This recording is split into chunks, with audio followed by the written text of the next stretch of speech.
I'd seen death in 12 different countries, held brothers as they bled out in desert sand. But nothing, absolutely nothing, prepared me for seeing my 8-year-old son's broken body in that ICU bed, tubes running from his small arms, his face swollen beyond recognition. The doctor said he fell. The security guard said it was an accident. But the blood under my son's fingernails told a different story. Hit like, subscribe for more betrayal stories, and comment your city or country. I was 3 hours into a debriefing at Fort Bragg when my phone buzzed. Unknown number. I almost didn't answer. Operational security was drilled into every Delta operator. But something made me pick up. Is this Mr. Tristan Vale? A woman's voice, shaky and professional at the same time. Speaking. This is Virginia Memorial Hospital. Your son, Hunter Vale, has been admitted to our ICU. You need to come immediately. The room tilted. Hunter was supposed to be at his mother's place for the weekend. Safe.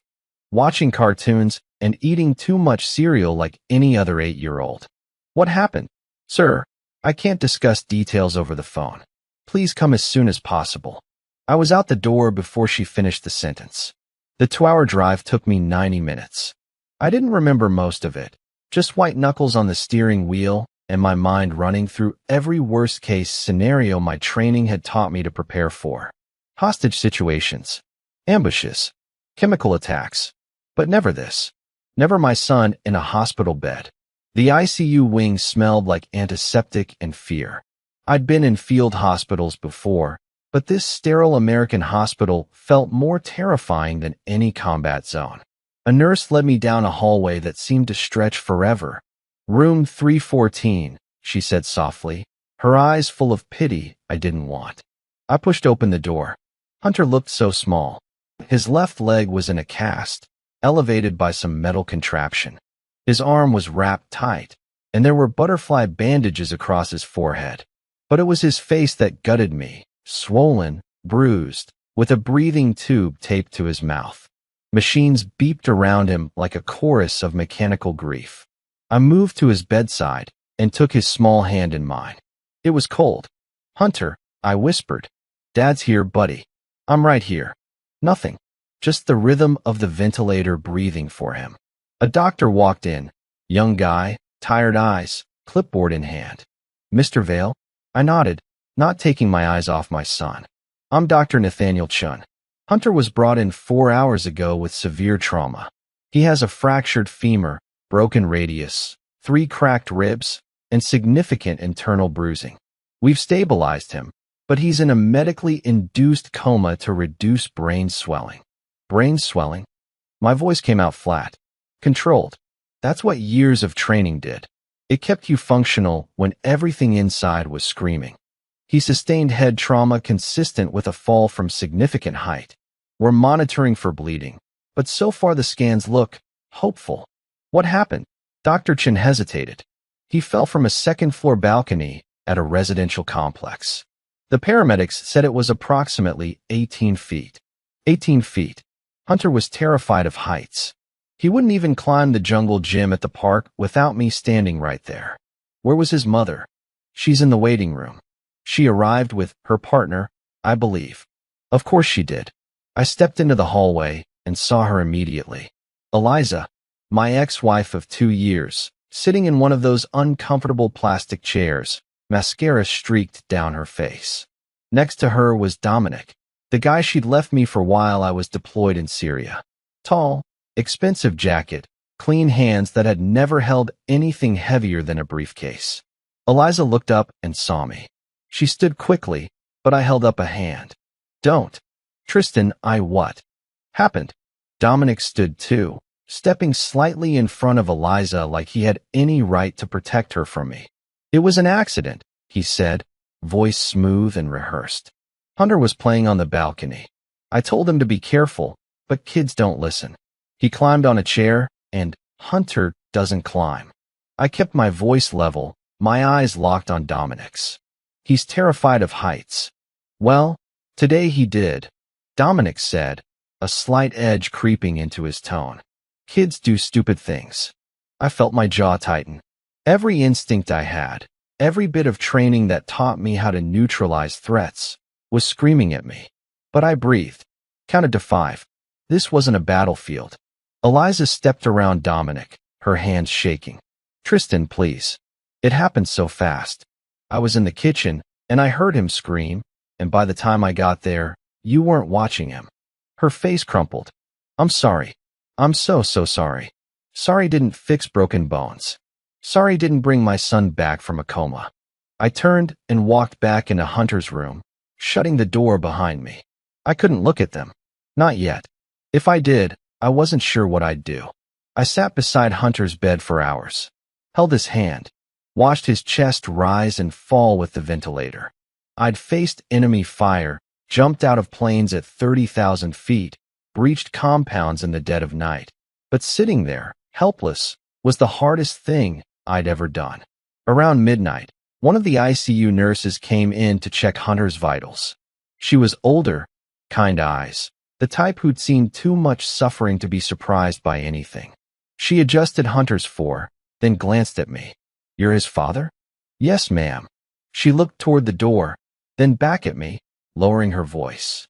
When they brought him in, he was conscious for about 30 seconds. Paramedics said he kept trying to say something. My heart stopped. What did he say? She met my eyes, and I saw something there. Recognition, maybe. Understanding. One word, she whispered. Pushed. The word echoed in my head for the rest of the night. Pushed. I didn't sleep. Didn't leave Hunter's side. I just sat there in that uncomfortable hospital chair, watching my son's chest rise and fall, and replaying everything the nurse had told me. Hunter had tried to tell the paramedics what really happened. An 8-year-old kid, broken and bleeding, had used his last conscious breath to tell the truth. And someone had tried to bury it. By morning, I'd made a decision. I wasn't going to react. I wasn't going to let rage guide me. That's what amateurs did. They let emotion cloud their judgment and made mistakes. Delta Force taught me something else. Gather intelligence first, act later. Precision over chaos. Dr. Chun came in around 7, checking Hunter's chart and vitals. Any change? I asked. He's stable. We're going to try reducing sedation later today and see if he can breathe on his own. His brain swelling has decreased, which is excellent news. When can I talk to him? If everything goes well, maybe tomorrow.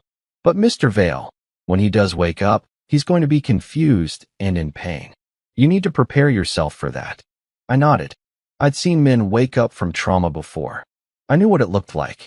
After Dr. Chen left, I stepped out into the hallway and pulled out my phone. First call was to my lawyer, Victor Grant, a former JAG officer who transitioned to civilian practice. We'd served together in Afghanistan before he got out. If anyone could navigate the legal battlefield, it was him. He picked up on the second ring. Tristan, wasn't expecting to hear from you. I need your help, Vic. It's about Hunter. I gave him the short version. The fall, the injuries, the coma, and what the nurse had told me. Victor didn't interrupt, just listen the way good lawyers do. When I finished, he was quiet for a moment. You think the boyfriend did this? I know he did. Knowing and proving are two different things, brother. What do you have? Right now? A nurse's second-hand account of what Hunter said. That's it. Not enough. We need witnesses, medical reports, anything that contradicts their accident story. I'll file for emergency custody modification today. Judge will fast-track it given Hunter's condition. But Tristan, if this goes criminal, you need to let the system handle it. I'm not planning to do anything stupid. Good. Because Dominic sounds like the type who'll lawyer up fast, and if you go near him, he'll use it against you in court. Victor was right. I hated it, but he was right. After we hung up, I walked down to the hospital cafeteria and grabbed coffee I didn't want. I needed to think.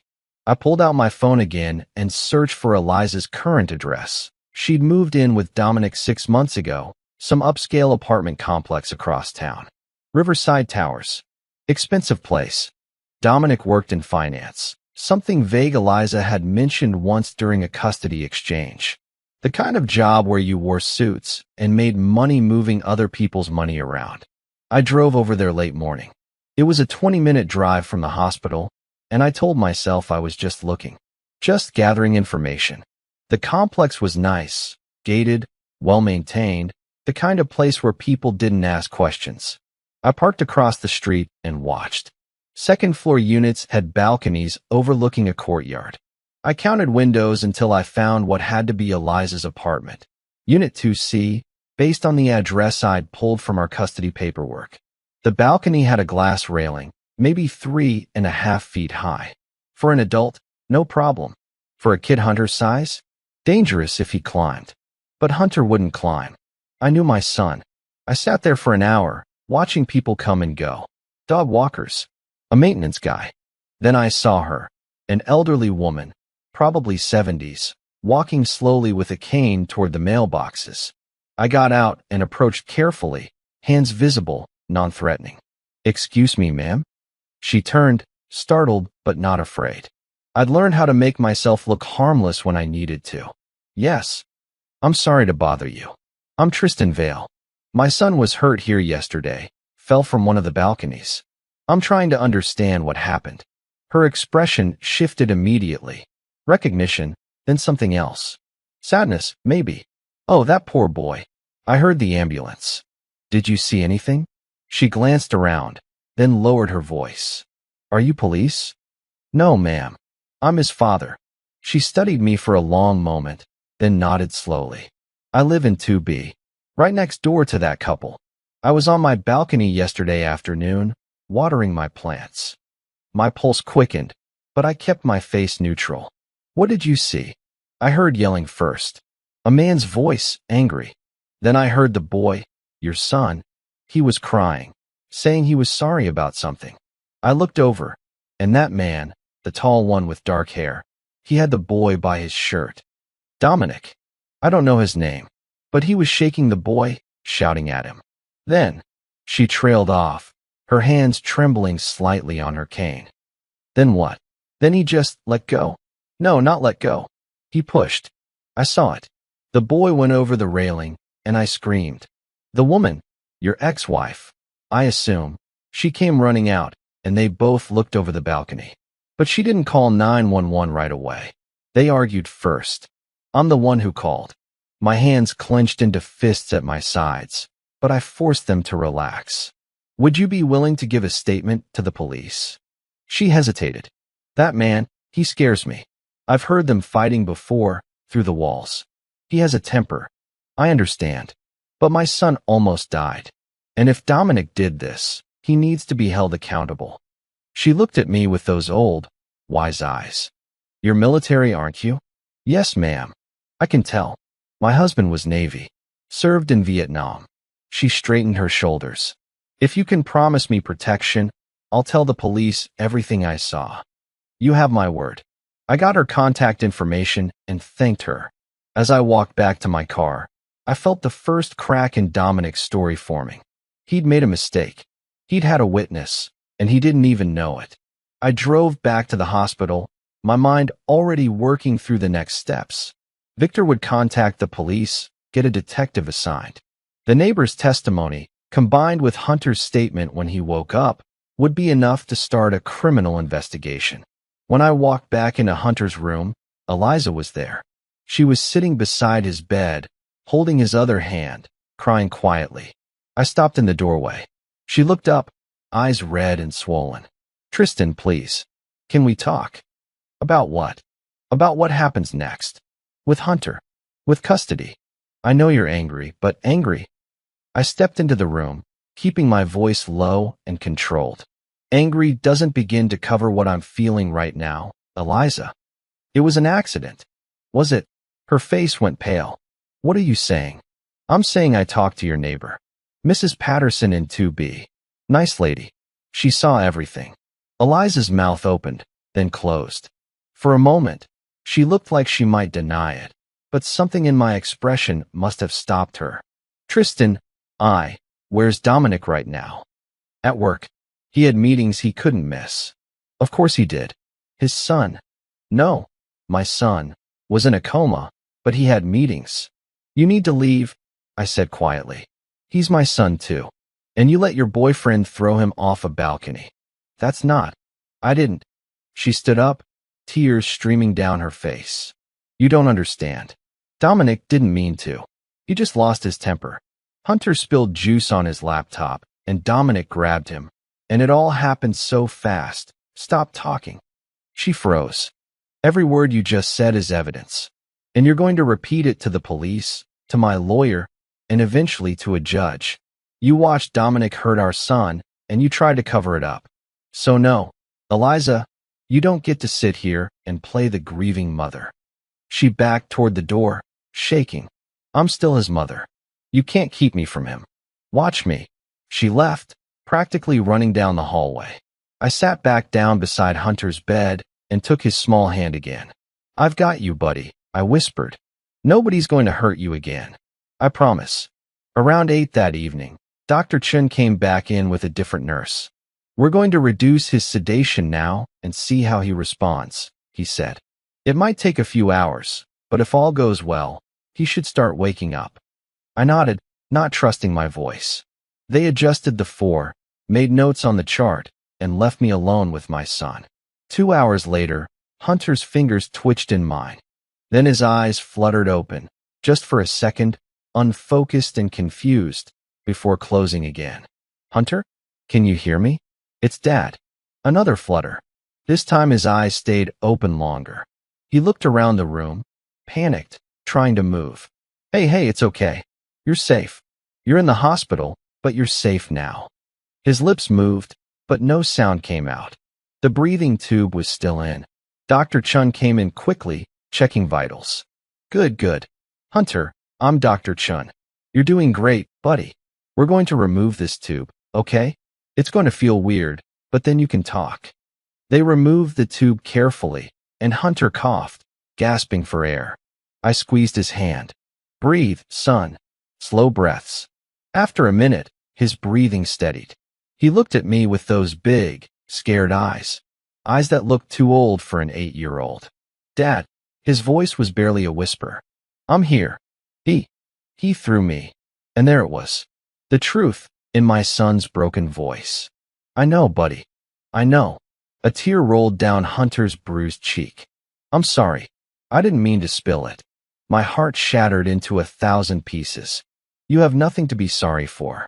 Nothing. Do you understand me? He nodded weakly, and I could see exhaustion pulling him back under. Sleep now. I'll be right here when you wake up. I'm not going anywhere. His eyes closed, and within seconds, he was asleep again. Real sleep this time, not the coma. I stepped out into the hallway and called Victor. He's awake. He confirmed it. Dominic threw him. Victor let out a long breath. Then we moved forward. I'll contact the DA's office first thing tomorrow morning. This is assault on a minor at minimum, possibly attempted murder depending on how aggressive they want to prosecute. Make them want to be aggressive. I will. And Tristan, get some rest. Your son's going to need you strong for what comes next. I hung up and looked back through the window at Hunter's room.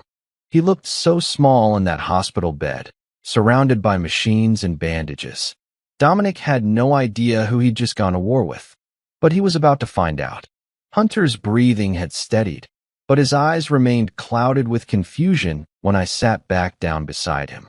The hospital room was dim, lit only by the soft glow of medical monitors and the fading afternoon sun. I could tell from the shallow rise and fall of his chest he was tired, but I needed to hear what he knew. Hunter, I said softly, can you tell me what happened? His small hand squeezed mine lightly. For a moment, silence filled the room, thick and heavy, like the weight of everything that had brought us here. Then, in a weak whisper, he said, Dominic. He was mad. I spilled juice. He grabbed me, threw me off. I swallowed hard, fighting the surge of anger and helplessness rising inside me. It was one thing hearing it secondhand from the nurse. It was another hearing it straight from my son's mouth. He did this to you, I said quietly. Did Mom see? Hunter's eyes flickered with a mixture of fear and pain. She was there. She said it wasn't his fault. That was the moment the soldier in me shut down the rage and switched into cold calculation. Eliza wasn't just protecting Dominic. She was protecting the lie. and protecting that lie meant putting Hunter in danger. The door creaked open, and Victor stepped in, his sharp eyes scanning the scene like a hawk. "Hope I'm not interrupting," he said with a small smile that didn't quite reach his eyes. "You're right on time," I said, nodding toward Hunter. He just woke up and spoke. Victor knelt beside Hunter's bed and gave him a reassuring smile. "Hey, champ, that's some tough stuff you went through." Hunter offered a weak smile back before slipping back into silence.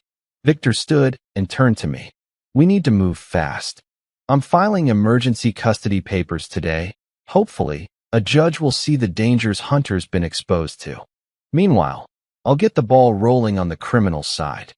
I nodded, relief and dread swirling in my chest. Justice was possible, but it would be a fight.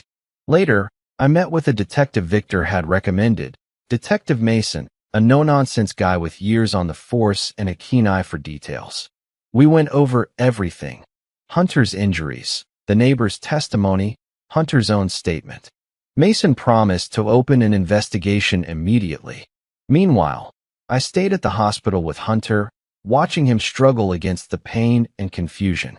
Every glance from him reminded me how fractured the truth was, and how much damage was still to come. Eliza showed up again that evening, her face tired and drawn.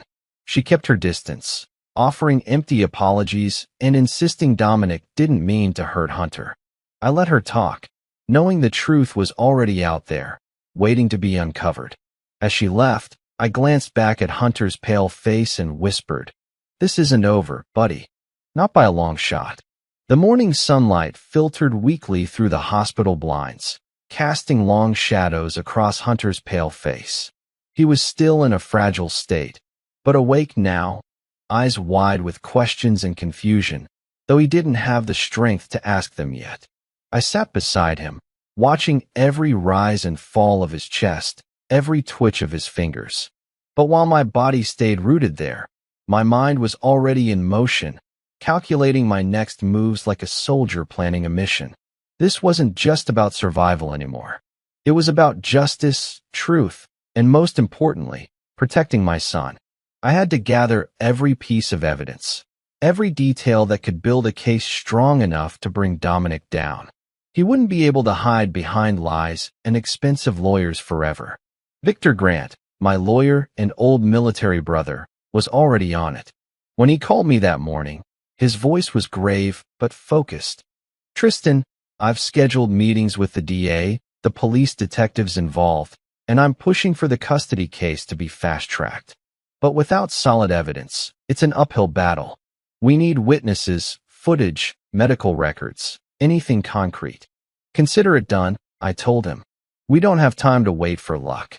After a quick breakfast that tasted like sand in my mouth, I headed to the Riverside Towers apartment complex. The place felt different now, menacing instead of harmless, with every polished window and manicured bush hiding secrets. I parked discreetly across the street and scanned the building, looking for anyone who might have seen the truth in the chaos. The elderly neighbor, Mrs. Patterson, had told me she'd witnessed the incident. A sharp-eyed woman with decades of life behind her, she lived just one door down from Eliza and Dominic's unit. Her testimony could blow the lid off Dominic's lies. I found her tending her flower beds on a small patch of earth near the front entrance. "Mrs. Patterson?" I called softly. She looked up, eyes narrowing when she recognized me. "You're the father, aren't you?" "I am. I'm sorry to bother you again."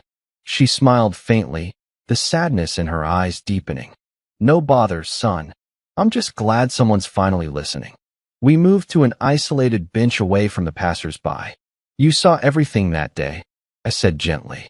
"I need to know everything, exactly what you saw and heard."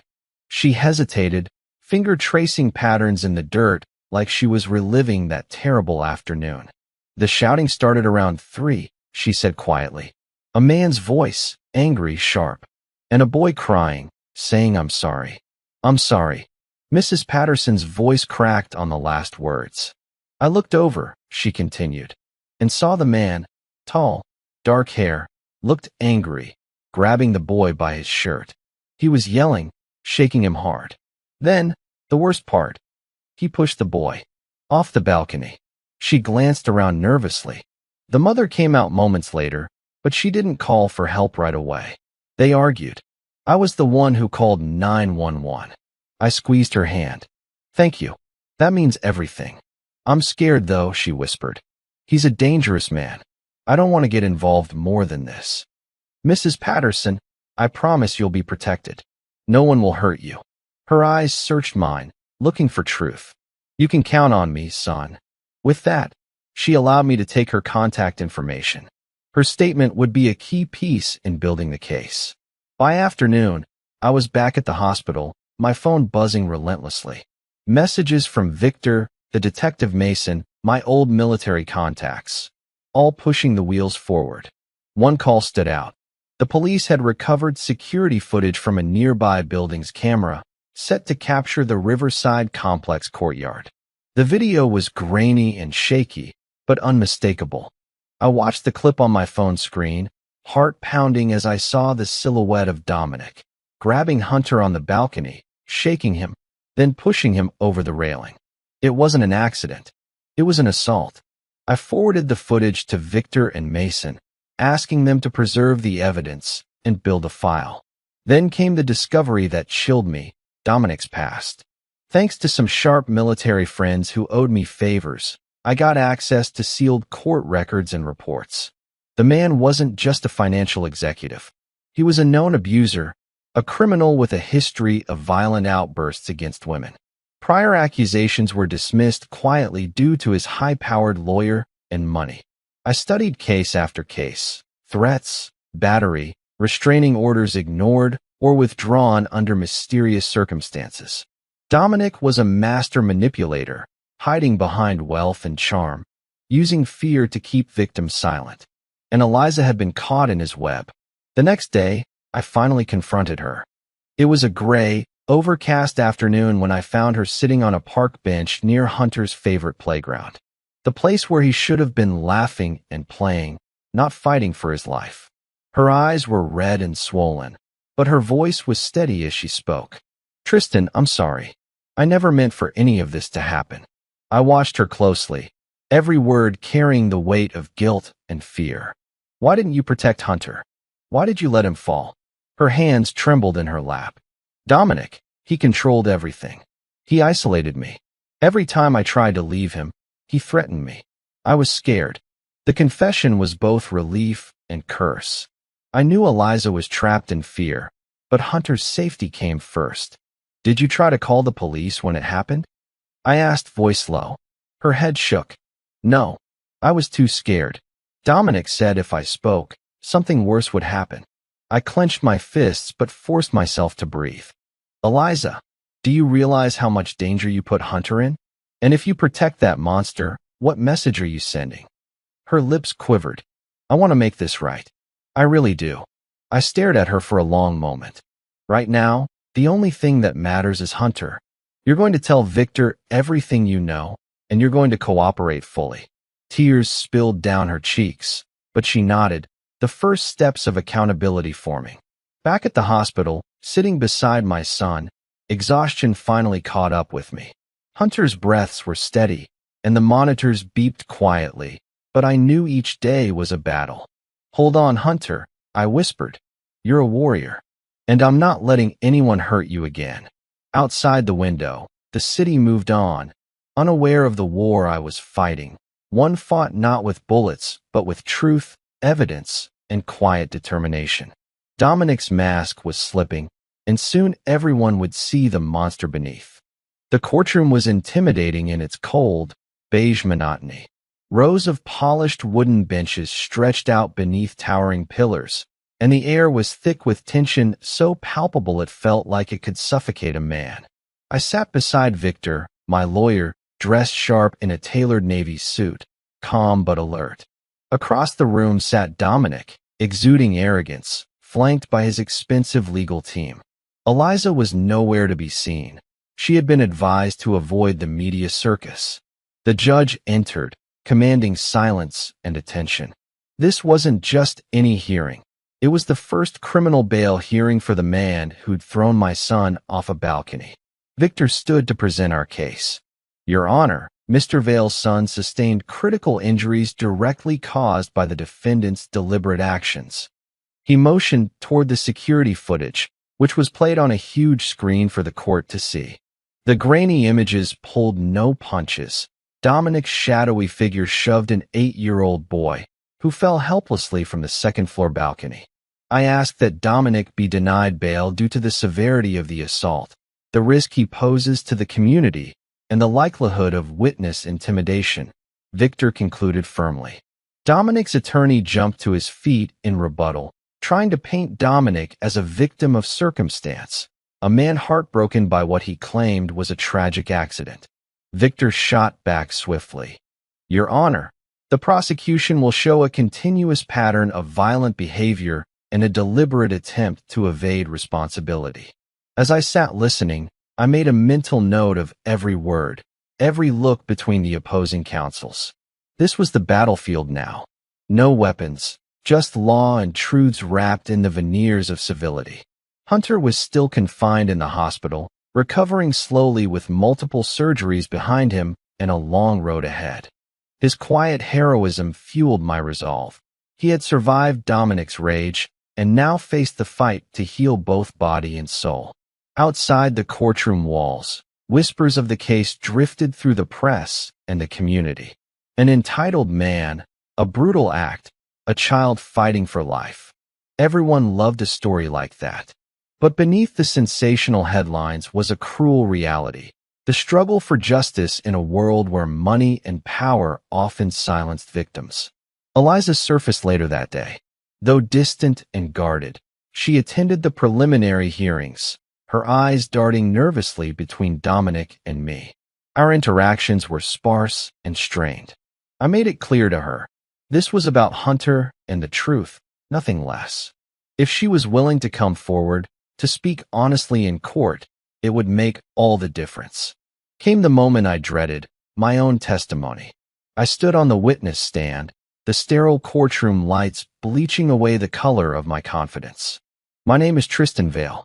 I am a former Delta Force operator. I began, voice steady despite the knot in my stomach. I have seen death in ways most people cannot imagine. But nothing prepared me for seeing my own son lying broken in a hospital bed because of a violent act that should never have happened. I described Hunter's injuries and the timeline of events, always careful to stay composed. The defense attorney tried to undermine me, suggesting I was emotionally unstable, perhaps unfit as a parent because of my military past. Victor jumped in.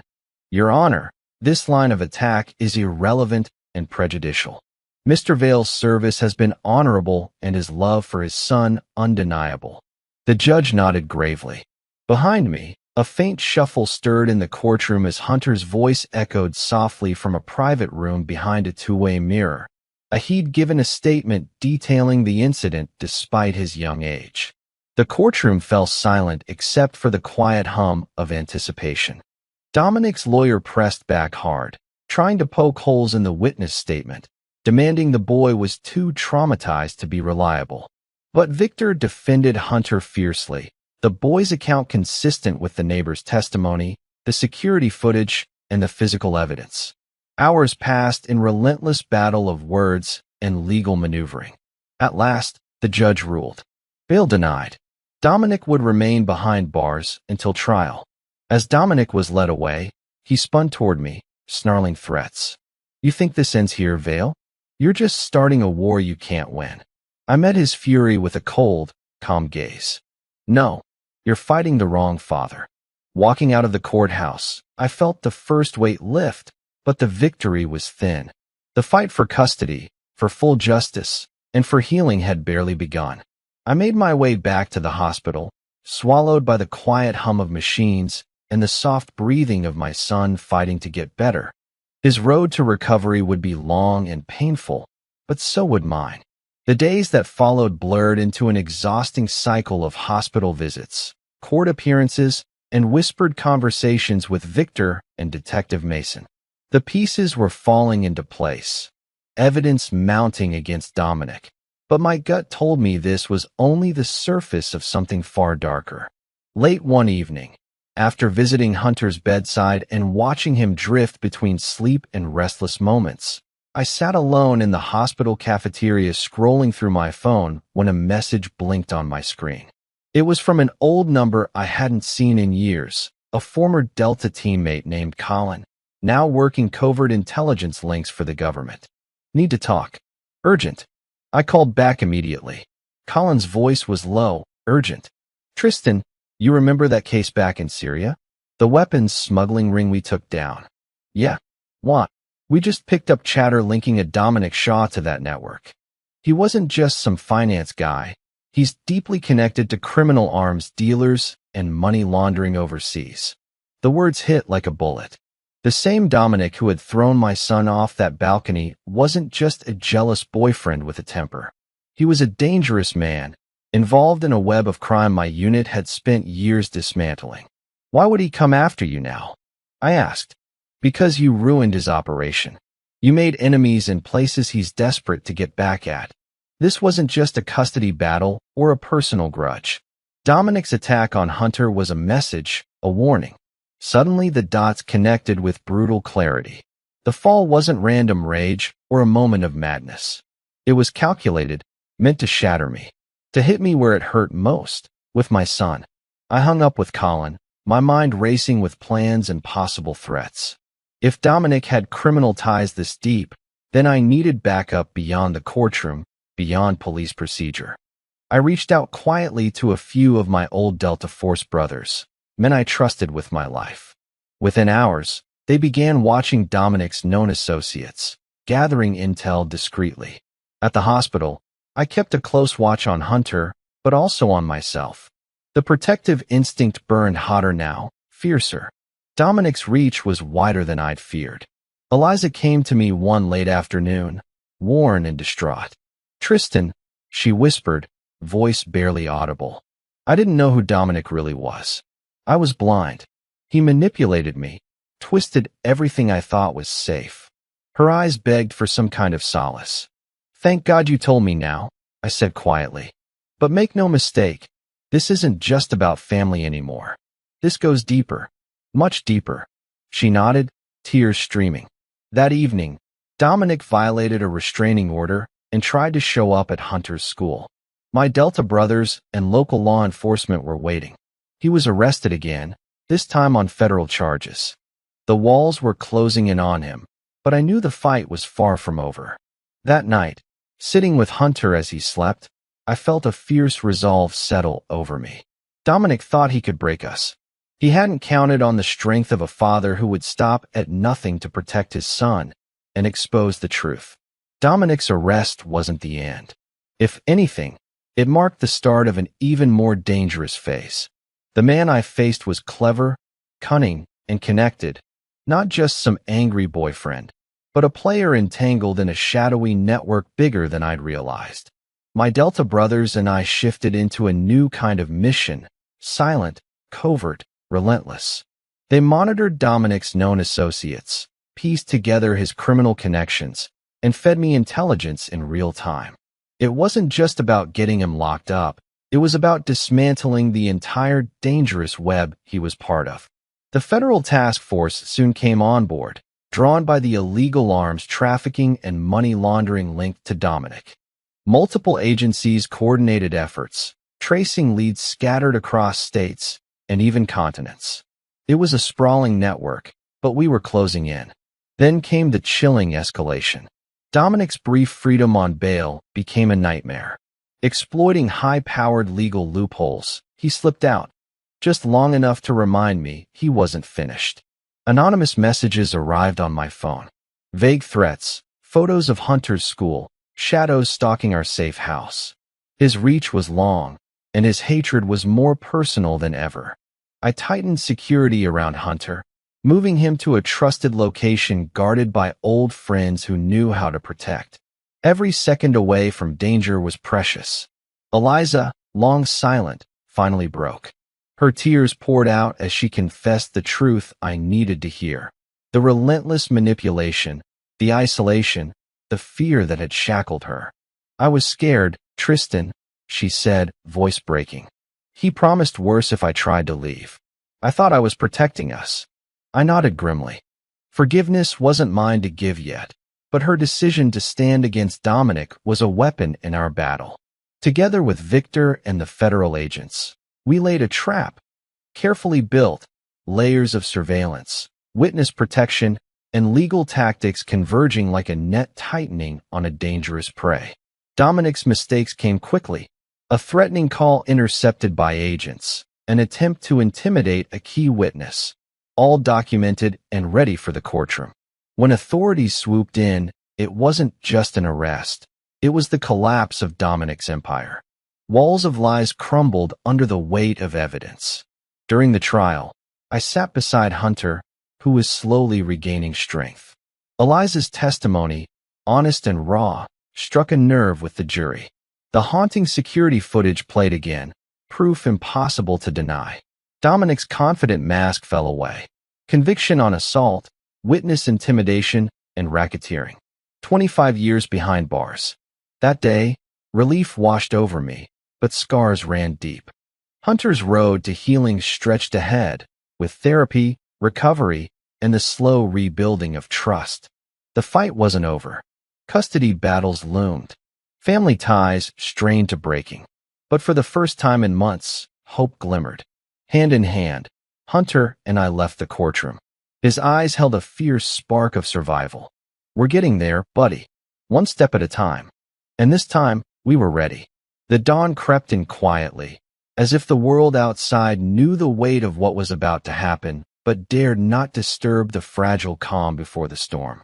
Hunter slept peacefully in the room guarded by trusted friends from my Delta Force circle, a fortress of silent protectors who had sworn that not a hair of his head would be harmed again.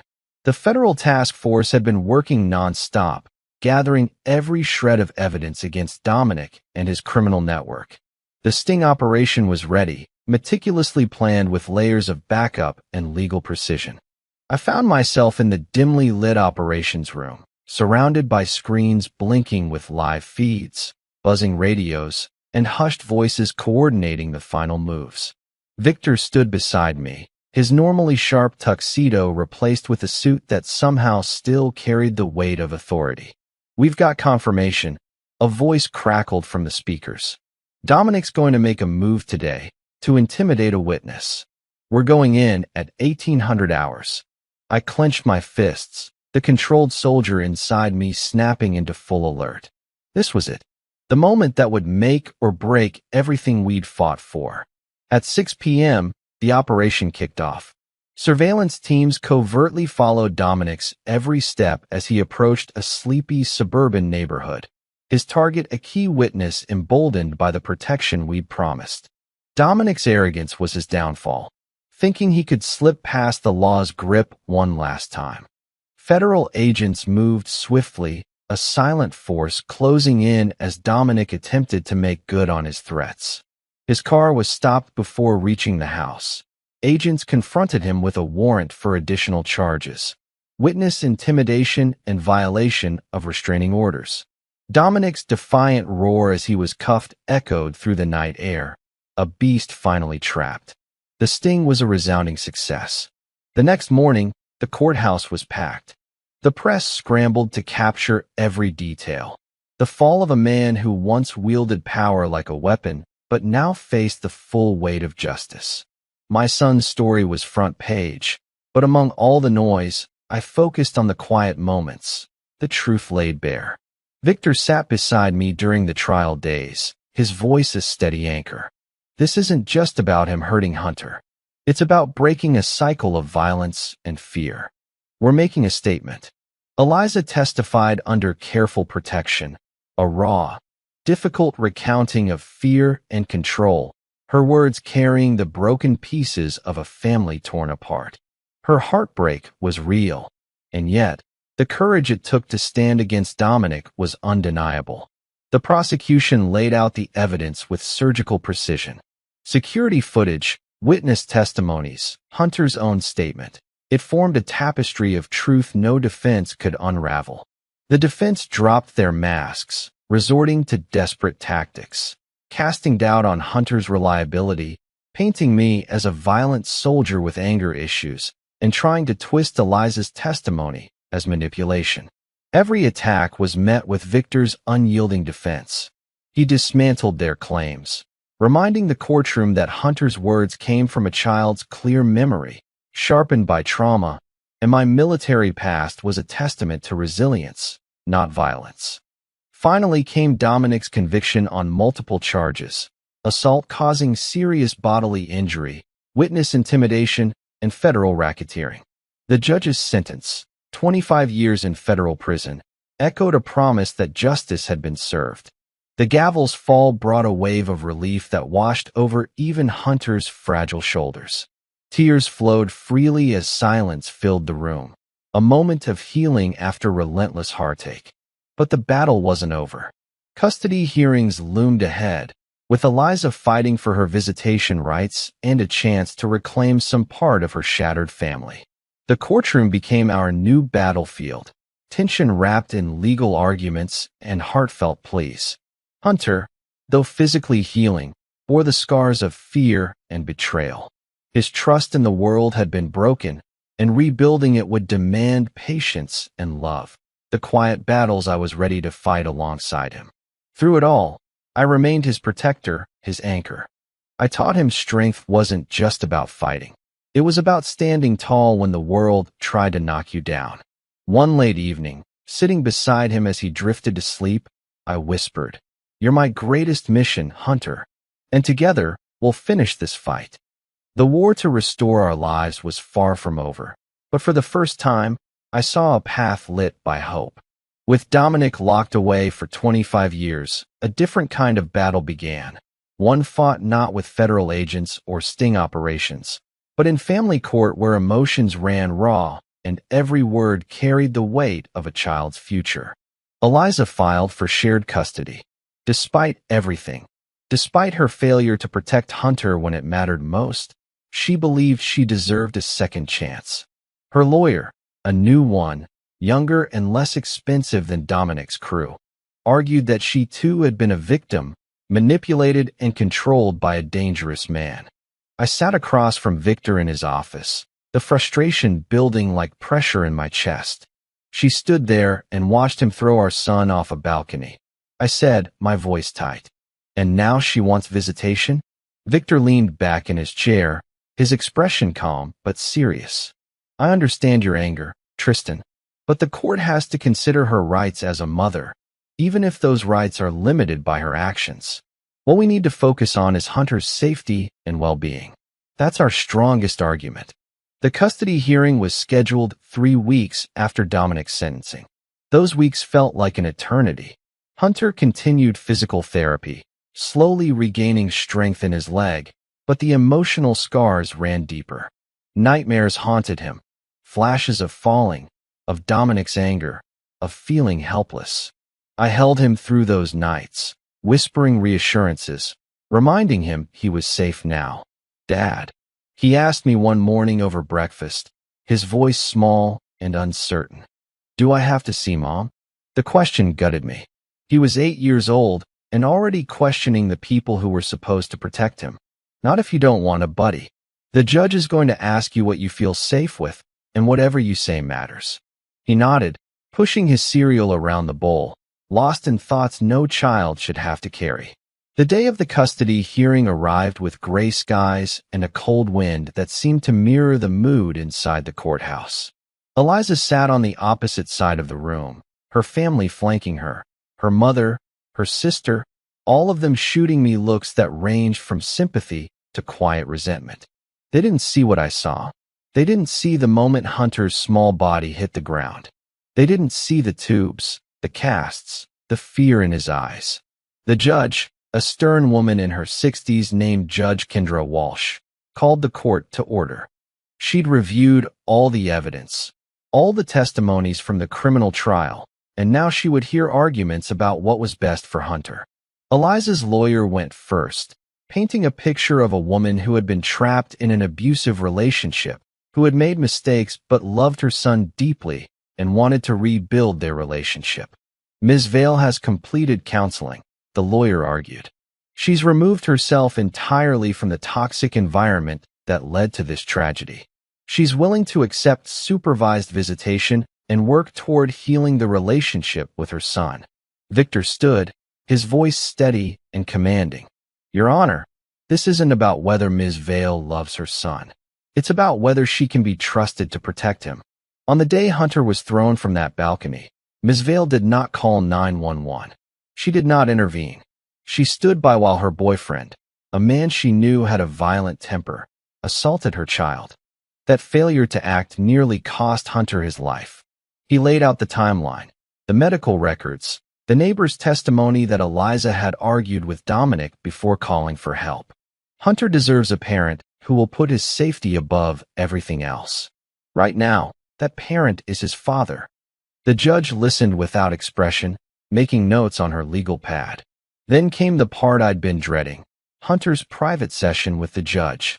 Family court allowed children to express their preferences in a safe, non-confrontational setting. Judge Walsh would speak to Hunter alone, away from both parents, and ask him how he felt. I waited in the hallway while my son went into that room, anxiety clawing at my insides. What would he say? Would he feel pressured? Would he be scared? 20 minutes later, the door opened, and Hunter emerged, holding the hand of the court-appointed child advocate. His eyes found mine immediately, and I saw relief wash over his face. Back in the courtroom, Judge Walsh reviewed her notes one final time before speaking. I've listened to all the arguments, reviewed the evidence from the criminal trial, and spoken with Hunter directly, she began, her voice measured and firm. This is a tragic case where a child was failed by the adults who were supposed to protect him. While I recognize that Ms. Vale was herself a victim of domestic abuse, her failure to protect her son in a critical moment cannot be overlooked. Eliza's face crumpled, tears streaming down her cheeks. Hunter expressed to me, clearly and without hesitation, that he does not feel safe with his mother at this time. He recounted the events of that day with a clarity that speaks to the trauma he experienced. Given his age, his emotional state, and the severity of the incident, I am granting full physical and legal custody to Mr. Tristan Vale. Relief flooded through me, but Judge Walsh wasn't finished. Ms. Vale will be allowed supervised visitation twice a month at a neutral location with a court-appointed supervisor present. This arrangement will be reviewed in 6 months to assess whether progress has been made in rebuilding trust and ensuring Hunter's emotional safety. Eliza let out a sob, her family rushing to comfort her. Her lawyer began to protest, but Judge Walsh raised a hand. This decision is final. The court's priority is the child's welfare, and right now, that welfare is best served in his father's care. The gavel fell, and it was over. I walked out of that courtroom with Hunter's hand in mine, the weight of months of fear and fighting finally beginning to lift. Outside, the gray skies had cleared, and a faint ray of sunlight broke through the clouds. Hunter looked up at me. Does this mean I get to stay with you? Yeah, buddy. You're staying with me. He nodded, a small smile breaking through the exhaustion on his face. Eliza caught up to us in the parking lot, her eyes red and pleading. Tristan, please. I know I messed up. I know I failed him, but I want to be better. I want to be his mom again. I stopped, turning to face her. Then prove it, Eliza. Show up to those supervised visits. Do the work. Rebuild the trust you broke. But until Hunter feels safe with you, my job is to protect him. And that's exactly what I'm going to do. She nodded, tears falling freely, and stepped back. As Hunter and I drove away, I glanced in the rearview mirror and saw her standing alone in the parking lot, a broken woman facing the consequences of her choices. I felt no satisfaction in her pain, only resolve. My son was safe. He was healing, and together, we would build a future free from fear. Months had quietly passed since the courtroom's verdict and Dominic's sentencing. Life, despite its ongoing struggles, had begun to take a tentative shape around Hunter and me. The nightmares that used to cruelly claim my son's sleep became fewer, his laughter more frequent, and his steps steadier with every therapy session. But peace, I knew too well, was rarely permanent. One bleak afternoon, A letter arrived at the secure location where Hunter and I lived. It bore Dominic's prison stamp and a chilling return address from the high-security federal penitentiary. My hands shook slightly as I sliced open the envelope. Inside was a single, tightly folded sheet of paper inked in messy handwriting. I read it silently, the words curling into my mind, igniting a fresh storm of emotions. Dominic's confession. He admitted, with venomous clarity, that he had known exactly who I was from the very beginning. It wasn't random anger or passion that sent Hunter tumbling off that balcony. It was cold, calculated revenge. Years ago, during a covert mission overseas with my Delta Force unit, we had dismantled a burgeoning criminal rings network, a node of which was Dominic's front. In those devastating strikes, Dominic had lost everything. Power, wealth, his criminal empire crumbled. He had targeted Eliza, not because of love, but because she was my weak spot. A way to hurt me where I cared most, my family. Throwing Hunter off the balcony was not a moment of madness. It was his brutal message, his bitter attempt to obliterate the one part of my life that no enemy had yet touched. His letter was a twisted monologue of hatred and bitterness, a desperate attempt to claim psychological victory behind steel bars. He wrote, "You destroyed my world, and I wanted yours broken too. But you are strong, stronger than I predicted, and I cannot break what I do not possess." I folded the letter carefully and set it aside. The fury it sparked was sharp, but beneath it simmered a somber clarity. Dominic had lost. It was over. The next day, I took Hunter to visit the grave of his late grandfather, a man who had served in the Marines, a man of quiet strength and steady courage. We stood silently by the weathered tombstone, the wind carrying a solemn melody through the trees. Hunter, still small but growing braver each day, looked up at me with wide eyes. "Dad, did Grandpa fight against people like Dominic?" I smiled softly, brushing back his thick hair. "Yes, son. He fought every day to protect the people he loved." He laced his fingers through mine. "I want to be like him. Strong. You already are, Hunter. You've been strong from the start." As we stood there, framed by the golden haze of the setting sun, I felt the weight of the past begin to lift, replaced by a fragile hope. Eliza's letters arrived sporadically in the weeks that followed. Pleas for forgiveness, promises of change, a desire to reconnect with Hunter. But healing was not immediate. Trust had been shattered like glass, and while some shards might be mended, others would always catch the light differently. For now, Hunter and I were rebuilding, one quiet day at a time.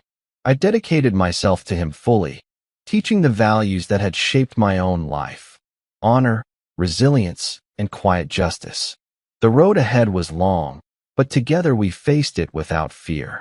Because some battles are fought not with weapons or violence, but with love, dignity, and the relentless determination to protect those who cannot fight for themselves. The sun was low in the sky, casting long shadows over the small park where Hunter and I sat on a bench, watching kids laugh and play under the soft glow of late afternoon. It was a scene of simple peace, something we hadn't seen in a long, dark time. Hunter's legs still bore the faint scar from that awful day, but his spirit was healing faster than any doctor's hands could manage.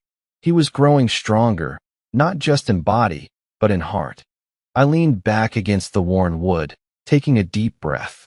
It wasn't just the end of a story, it was the start of something new. "Do you ever think about all we've been through, Hunter?" I asked quietly. He looked at me, eyes steady. "Sometimes, but I'm not scared anymore. You're here, and that's enough." That simple truth settled in my chest like a warm light. I thought about the battle we fought, against Dominic, against fear, against the broken pieces of a family torn apart. It wasn't the kind of victory you shouted about in streets or bragged about in bars. It was quieter, slower, but no less real.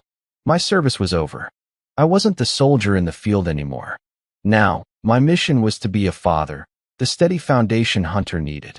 Eliza wrote occasionally, her words tinged with regret and hope, but I knew healing would take more time than letters could buy.